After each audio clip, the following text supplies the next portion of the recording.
Why is it that people on the internet insult so much? And I'm going to talk about toxic metaframing and libido suppression and libido empowerment and where this is coming from. I'm going to explain it in the form of chakras. Most people live in the first three chakras: fear, sexuality, fear of death, lack of acceptance, or problems with accepting inside or outside. That's just how they've been raised, how society is right now. And the problem is that when your sacral chakra, which is joy and sexuality, those two energies, when they're suppressed, that means you don't get the sex you really want, you don't get the joy you really want in life. Then you, instead of seeing it as your own fault, you start to project it to the outside. You project it on your partner, on your romantic partner, on family members, and then to the extent outside to people at the workplace, people, friends, people on the internet, where it's the most simplest. People on the internet is, of course, super simple because you're anonymous. Nobody knows you.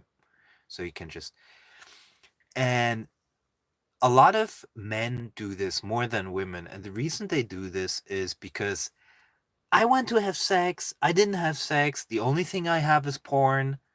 And suddenly there is a guy who on the internet who shows himself, who signals, I'm out there, I'm here. And then you end up in the chat and you're like, and you start to insult that person because you yourself are not happy in your life. You're not in the joy, or you're not in the sexuality, or both. And that's where the insulting comes from. It's kind of like a sexual hierarchy thing where you're fearing because it, the screen gives you the illusion that we're in the same room, but we're not. But it gives you the illusion that we are in the same room. So if you're a guy, if two guys are watching each other, and one of the guys is libido suppressed and joy and sexuality suppressed, and he's watching another guy in the same room who could be competition in the sexual hierarchy, like in a territory, in a certain territory where they're competing for the attention of the women. If that illusion is created, just like porn is an illusion, you're not really having sex with the woman that you're looking at, but you're pretending that you do have. The same is happening all the time when you're looking at videos because you're assuming that we're in the same space basically, but we're not. So in reality, the reality is that a woman that I would have here on my side, you don't have access to. Exactly the same woman that would be on your side, I wouldn't have access to because we're not in the same space. We're actually probably thousands and thousands and thousands of kilometers apart. And but that illusion is lifted, no, or that illusion is given because of this screen. So what happens is actually that your libido suppressed, and suddenly you see a guy on your screen. It's like, oh, he's popping up in my vicinity, but I want to have sex, but I can't have sex. I can't have joy.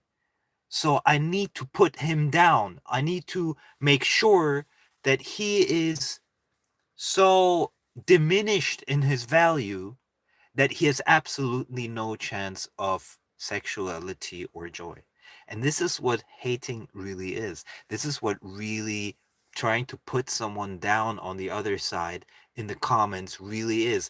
It's super simple as that. It's just sexual hierarchy. It's nothing else. Once you understand chakras, once you really understand chakras, you understand human behavior. And when you really understand contemporary human behavior, you realize how everything is super animalistic, how it's super simple and super animalistic. And people try to virtue signal, or they think also that they're better than they really are. They think they're really good people and all of this. But when you understand how they behave, why they behave they do, you will realize it's much simpler than that. It's mostly in the first three chakras. It's about survival and sexuality, procreation and survival. And most people operate on that level.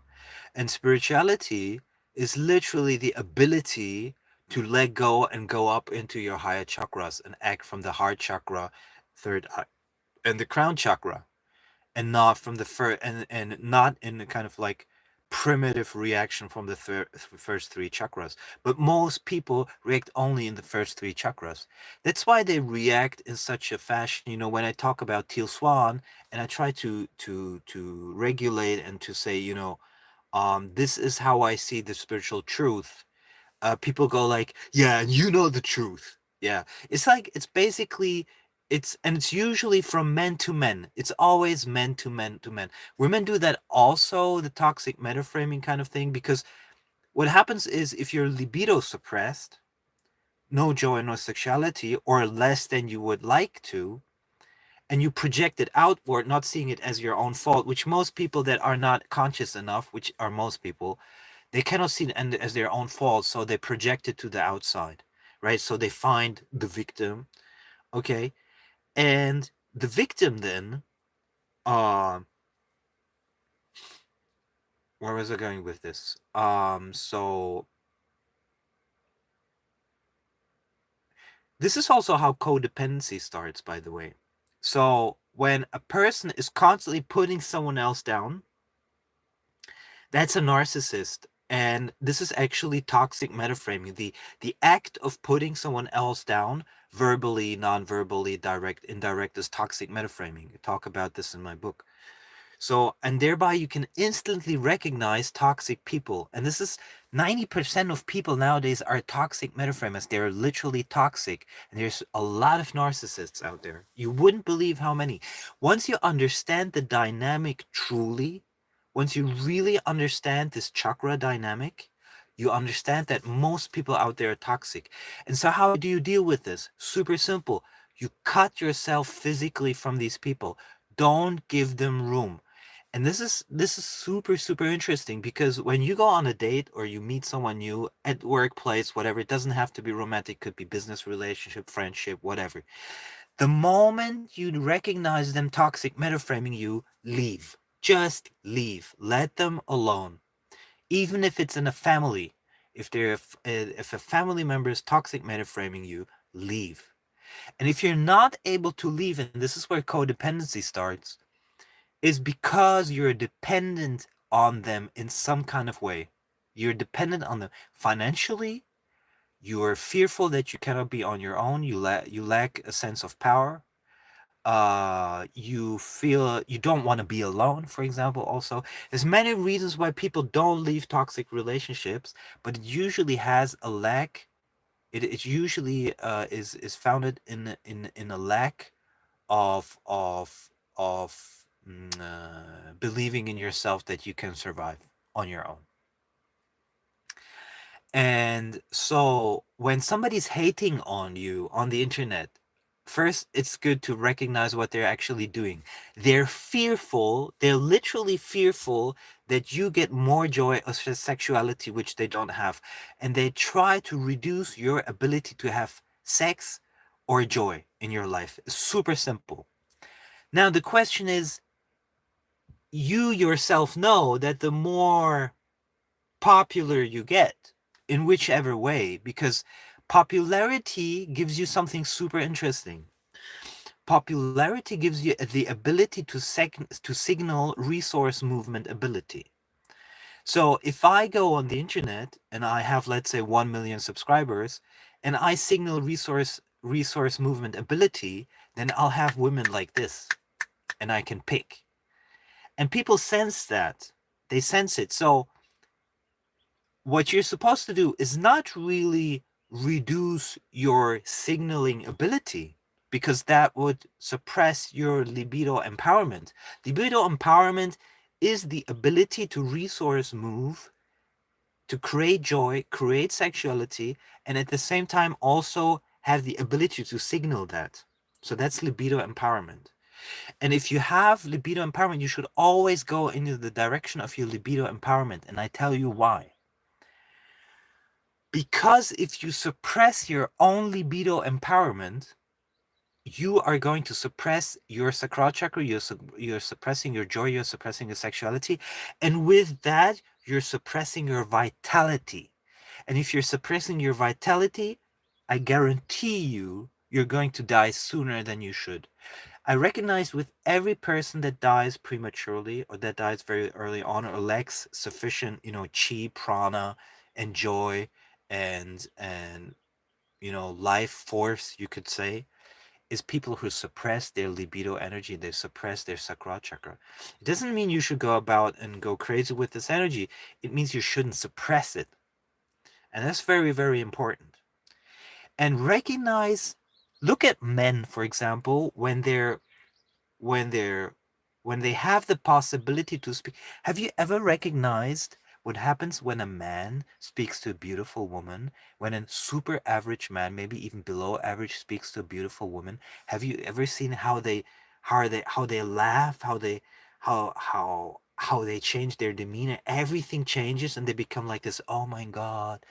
And then they're so happy, and then there's like, and this is libido empowerment. It's literally their vitality is becoming activated through that woman. That's also why we like beautiful people, because it gets activated that way. And the worst thing for a man who is libido suppressed, this is super interesting. The worst thing for a man who is libido suppressed is to see an average or below average man have more possibility and joy than they have. That's the biggest trigger ever. So if say for example I had, tens and ten thousands of subscribers, let's say 500,000 subscribers, and I'm pretty average looking. I'm pretty average in a lot of ways. Maybe not my intelligence, that's above average, right? My spiritual awakening, that's above average. But a lot of other things are average. Like my height is below average, all these things. But if I suddenly had this option, which other men don't, they get tremendously triggered. They get tremendously triggered and they would hate like crazy. That's why it's normal, the more powerful you get in the ability to resource move and signal that resource movement, the more you are going to be hated on. And this is something super interesting. This is why a lot of these billionaires and very powerful and very rich people get attacked a lot. They're not getting attacked a lot because there is a guarantee that they did this or that they know that they're bad people or whatever. They get attacked because you know that they have more resource movement ability and they get more pussy if they want to. And that's what really triggers all these men. So and because that's something they're never gonna have in their lifetime. And I recognize that as there is a shift in society, that people are getting less and less and less and less happy and less ability to sexually be interactive. They just have porn, basic. Most people just have porn. I recognize when I was with my ex-girlfriend, when we were about, doing shopping or whatever, I recognize how many men look at her. They completely ignore that we are together, and they look at her like, oh my god, oh my god, oh my god, because all they're doing is looking at porn at home. They don't have a normal interaction with other people. So when they look at a woman, they see her as a sexual object immediately, and they lack kind of this panoramic view of what's going around them and what's going on in them. So, and then of course, uh, uh if they're very conscious, they recognize it's their problem, but most people don't. So it's very interesting to learn these things, because that will make you understand why people are toxic. Why are they, looking at you like this, or why are they, attacking you verbally or whatever? It literally comes from this. And we usually don't do this with real alphas. So if someone is tall and really well trained, successful, very good looking, we usually don't do this because we're like, oh, I understand it, you know. But when somebody's normal and has that same kind of power, you could say, we get tremendously triggered if we're in our libido suppression. And the only way to deal with this online is just understand that by them being triggered like that is actually a signal that you're doing something right.